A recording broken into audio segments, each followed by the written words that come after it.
Welcome. It's Paul Potratz today. Think Tank Tuesday. Boy, this is really a change, guys, just so you know. And Christy tells me often, you have to get comfortable being uncomfortable. And it's so true. I mean, think about it. For years, I've been doing Think Tank Tuesday, and I've been doing it old school in the sense that I get in front of the camera, and, I got Joe or Mike and Kurt, and, they're shooting the video, and I'll make a mistake, and they're like, okay, you screwed up. Do it over again. All right, take 2, take 3, take 4. And then finally, take 10. I have it, and they're like, okay, you're good to go. I walk out of the studio. They go into production. They create this video, they splice, they edit, they move the uhs, the ums, the stutters, or I forget what some of my filler words are, but what are some of my filler words, Kurt? Joe, do you remember any of them? What's some of my filler words? Yeah, you had one that you used all the time. Yeah, I did, and I had one, and I can't think of what it is. I think it's as you know, or something to that effect, or something. But anyway, I had to wipe it out of my thought, my memory, to get rid of it. So get comfortable being uncomfortable, which today I'm going to talk to you guys about. Are you ready for this? Are you ready? I'm going to read it so I don't mess it up. Reinvent the way you meet your customer in 3 easy steps. So again, it's reinvent the way you meet your customer in 3 easy steps. And I've been talking about this for years, but finally, as of today, as I'm standing in the shower this morning and I'm having thoughts and ideas, I don't know, it's where I always think the most. And I said, I'm going to put it in 3 easy steps of how you can reinvent the way that you, make sure, right, that you meet your customer. Because it's really easy. And once you do this, it's going to make a huge difference in the way your sales start to grow. Trust me on this. But before I get to that, what I want you guys to do is I want you to notice that there's a link where you're watching this on Facebook Live or you're receiving the email after the fact, thanks to Nicole. But there'll be a link, and we've started something new because all the conferences and where I go and I speak and I travel the world and I talk about marketing and advertising and such, and I have a lot of people that have questions. But oftentimes what I'm told, it's like, oh, Paul, your agency is so cutting edge. I love the things that you guys do. But then individuals have specific questions to help them grow their business. So this is going to be an ongoing process where I'm going to do what we're called, and again, this is Nicole that did this, strategy call with Paul. And upcoming, since it's, perfect, since we have the used car marketing blueprint, which by the way is not the book. Everybody thought it was a book. It's a video training program that you can implement into your dealership, or you can make sure that your vendors are doing what they need to do.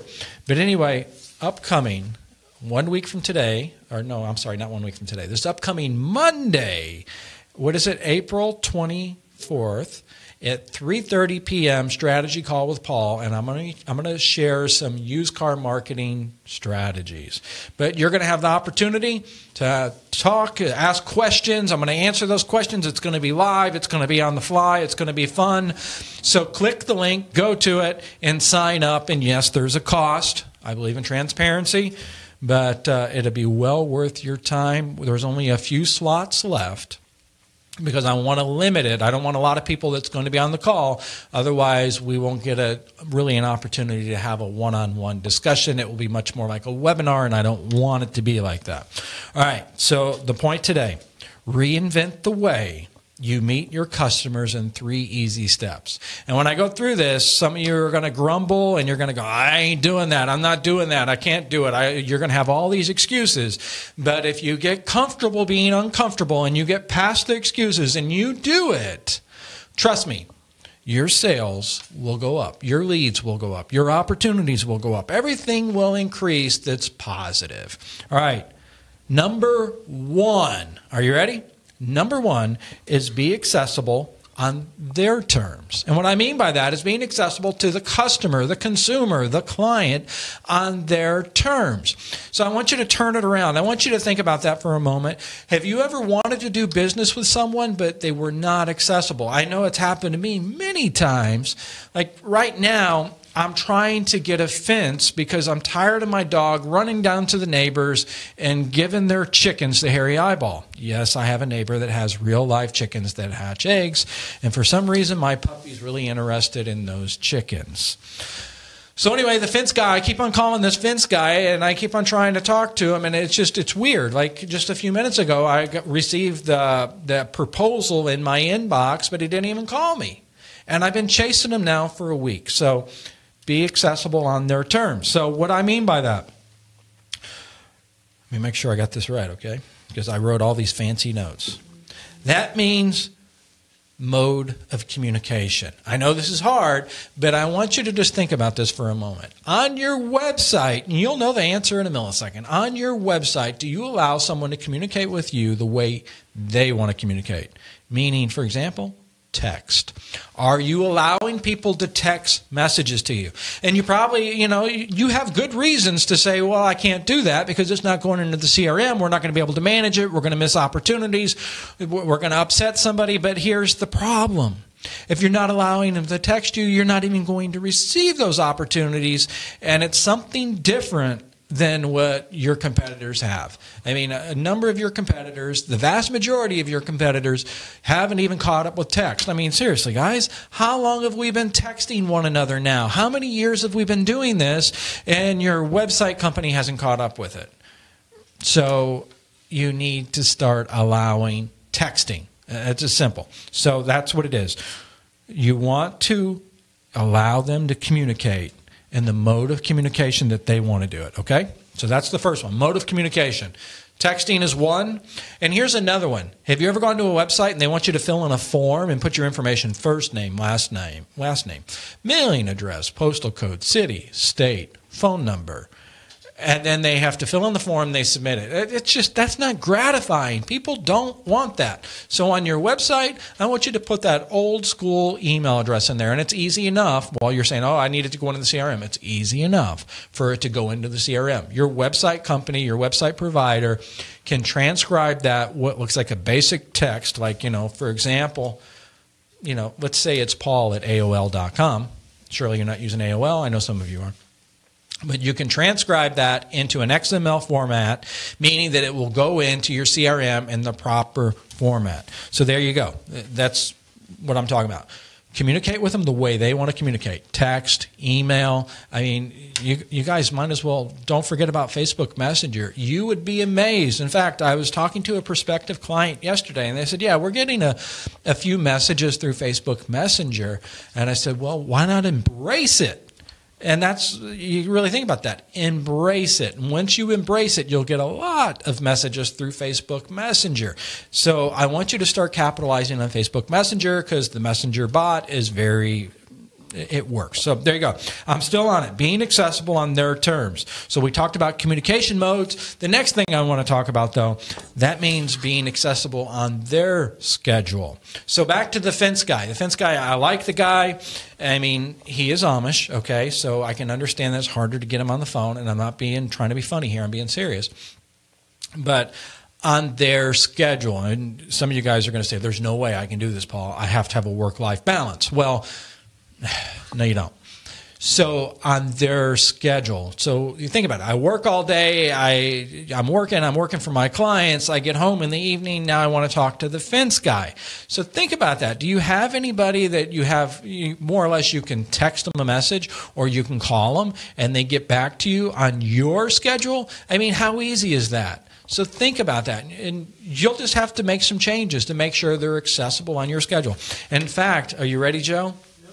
So I'm going to prove my point right now because I've got many friends and clients are like, I don't want to put that out there. I don't want that out there. So, but here it is. So let's pop it up, Joe. There you go, guys. If you want to test it and if you want to see if I am really accessible, there's my mobile number. Write it down, 518-788-4724. And I dare you to send me a text at midnight, 1 a.m., 2 a.m., 3 a.m. I don't care. I dare you to do it and see if I respond pretty quick. Okay? So there you go. And then there's my email address too. Oh, Joe, pop that back one more time, please. There's my email address, so send me an email.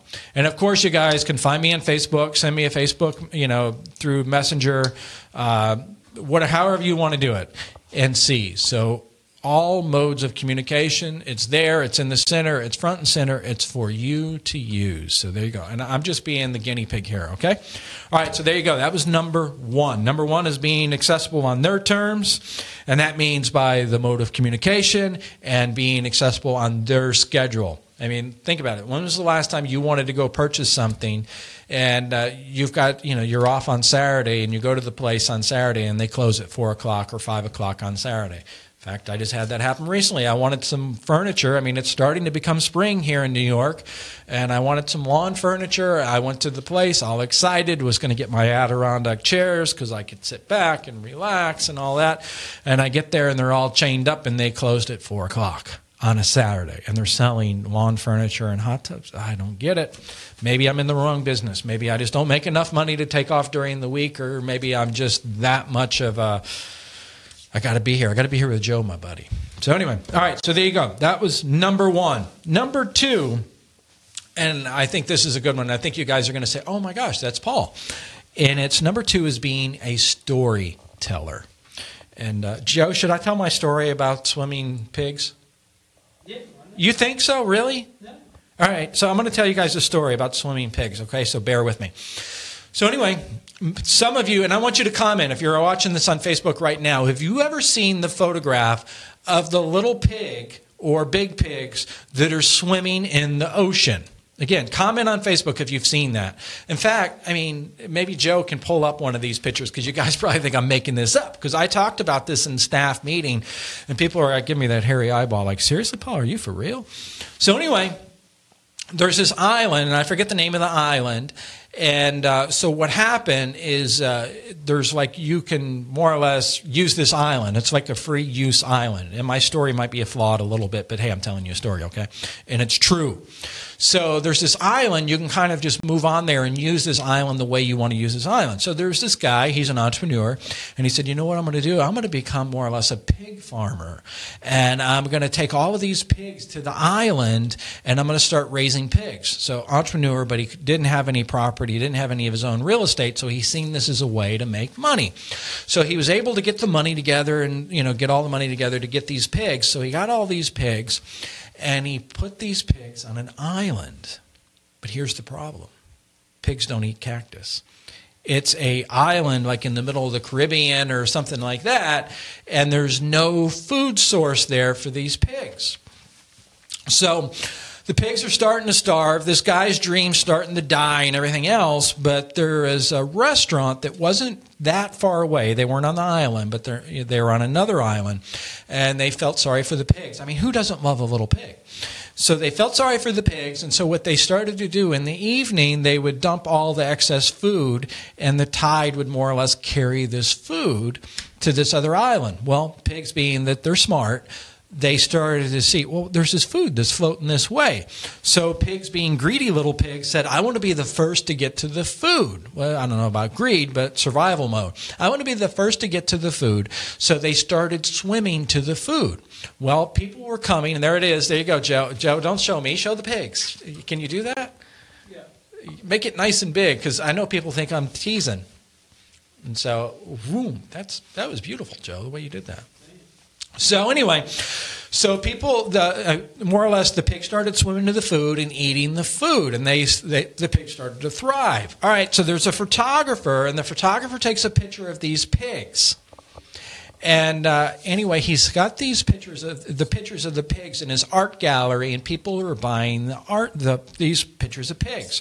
So you kind of think about that. If you did not know this story, and if you were to go into a friend's house and you would see this picture on their wall, you're like, wow, yeah, that's a colorful picture. Why do you have a picture of pigs in the swimming pool? But if you knew the story behind it, and that picture would have more value to it. That's my point. Storytelling. So you think about this.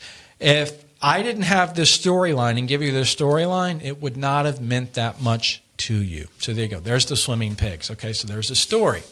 So I want you to think about that in your own business, is storytelling.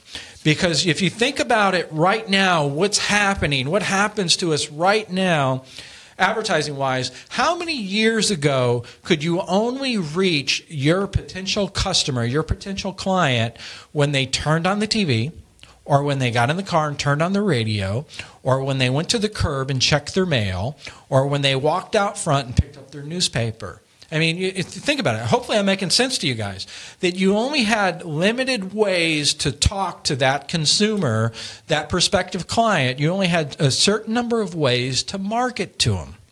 But now today, that's all changed.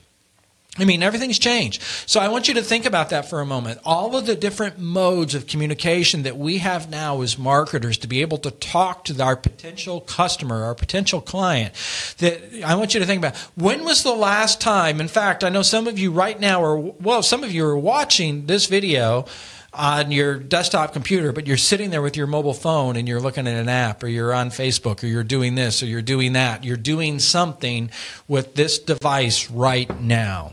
So again, my point is that it's really changed the way we market to individuals, and there's so many people out there. You have so much competition that's trying to market. But the problem is, here's the problem. Stick on my words. In fact, I want you to write this down. The problem is that marketers are trying to market to consumers the same way they marketed to consumers on radio, TV, newspaper, billboards, and direct mail. And that's not going to work. So anytime you can steal someone's time, because your competition is not the person down the road that's offering the same products or services you. Your competition is time. We only have 24 hours a day, 7 days a week, and it's your goal as a marketer is to try to capture someone's time. And there's so many people marketing to them, and that old school mentality, you have to think differently, and you have to become a storyteller. And anytime you can tell a story about your product or service and how it's helped someone save time, save money, live a happier, healthier life, or something like that, make them feel sexier, whatever it is. Anytime you can tell a story about your product or service, you're going to become more memorable. And not only that, they're going to feel more relatable to you. They're going to relate. Are you seeing how it's working, guys? Are you seeing what I'm telling you right now? So you become a storyteller in your products and services. I'm not saying you don't have sales events. You can still have sales events. But part of your strategy needs to be storytelling. If you're an individual, if you're a salesperson, you need to have part of your strategy is a storyteller. So now you become a storyteller. You start capturing a person's time that they say, I'm willing to give you time, our most valuable commodity. I will give you my time by watching your video. I will give you my time by reading your email. I will give you my time by coming and talking to you about your product or service. And now you're being accessible on their schedule, and you're being accessible on their communication means. So there you go. I hit number 1, and number 2 was storytelling. Are you guys ready for number 3? Joe, you think they're ready for number 3? I think they're ready. Okay, good. So as we do this, I want you to click the link, and let's say that you are not in the automotive industry, which is fine, because this upcoming one on Monday, on the 24th of April at 3:30 p.m., we're going to talk about used cars. But be sure and do this. First of all, if you're watching the video, subscribe to my notifications so you know when I'm going live. Go ahead and subscribe to it, and go ahead and share this video, because I have one that's coming up, and the team here is telling me, no, Paul, hold off. I don't want you to do a strategy call, but I'm going to do a strategy call for consultants, meaning for ad agencies, website designers. I've got one coming up. It's going to be in just a couple weeks. Actually, it's for anybody that needs to use email marketing. So that's coming up. But go ahead and share this one and be ready for the next one. So there you go. All right. Number 3, and I hope I don't mispronounce this word, but you really want to be a data savant. Did I say that right, Joe? Savant? Okay. So you think about it. So now what's happening, and Nicole gets frustrated with me. Let me just tell you, I'm talking a lot about Nicole today. Nicole, don't worry. But Nicole wants me to broadcast live on our Potrat's Facebook page because she has all the analytics. So she is one of those. She's a data savant. She wants to know, how are people engaging? So while you're watching this video, just so you know, okay, if you're watching this video, Nicole is looking at the analytics. She's tracking what's going on. How long do you watch? How long do you tune in? She knows how old you are. She knows where you live. She knows all kinds of great information. But based on the content of this video, then she will guide me and coach me and tell me, on your next video, talk more about this because you got engagement on this, and talk less about that because people really didn't care. So be a data savant. It's important that you read your data, you look at your data, and you start to make those subtle tweaks. I'm not saying, oh, everything says that everything's bad, so you don't throw the bath. Was it the, how's that go? You don't throw the baby out with the bathwater. I don't know. But anyway, you get my point. Don't throw everything out and start over. You start to supplement, and you start to tweak, and you start to edit. I mean, just like where we started doing Think Tank Tuesday live broadcast, because we've been emailing it for years. And here's something else. Are you ready? Give ourselves a round of applause. This is our 300th episode. We've done 300 Think Tank Tuesdays, and this is number 300. I know. Joe, can you order us one of those boxes so you can make all the fun noises and everything too? So there you go. All right, guys, so be a data savant. That's important. Know what's going on. Know how people are engaging with your information, whether it's email marketing, whether it's video, whatever it is. So you want to pay attention to that. And by all means, you want to start out mobile first when you're doing something. So really quick to rehash it, to tell you one more time, number one is be accessible on their terms. That means on the communication device that they choose. I'm going to make a prediction. I probably shouldn't say this, but I'm going to say it anyway. I think chat providers are going to have to change their strategy, because when was the last time you went to a website and it was chat and you're like, I'm not going to use chat because they're not going to answer my questions? And when was the last time you used chat and you got frustrated and you said, I'm not going to use chat anymore because they did not answer my questions? So again, make sure that your communication mode is on their terms, on their schedule, on the device, and on the tool that they want to be on. Number two, become a storyteller. It's important because there's so much competition. While there is competition out there, and they're all advertising like it's 1995, meaning that they're doing it the same way they did on radio, TV, newspaper, billboard, direct mail, that you need to become a storyteller. Think about the pigs that are swimming, and I know some of you have already Googled it now to see if I'm telling you a story about the swimming pigs in the island, and you found out that I was. And number three, become a data savant. And then I got number four, which is a bonus round for you. If you're in automotive, then click the link, and I want you to be on the strategy call with Paul, but be on the know, because there's another one coming up that's going to be for consultants. Thank you, guys. Have a wonderful week, and I will see you next Tuesday.